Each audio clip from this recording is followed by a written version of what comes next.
In this question, we have to simplify this expression. So here 243 को हम लिख सकते हैं 3/5 and 3/5 by 5 multiplied by 3/2n plus 1 divided by 9 को हम लिख सकते हैं 3 square. So here 3/2n multiplied by 3/n minus 1. So here this 5 and this 5 will be cancelled out.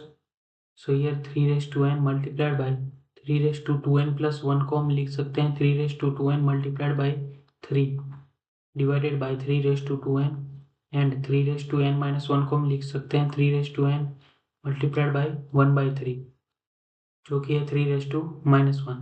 So here 3/2n and 3/2n will be cancel out. These will also cancel out. So यहाँ पे बचेगा 3 divided by 1 by 3 which is equal to 9. So यहाँ पे हमारा correct option है option D.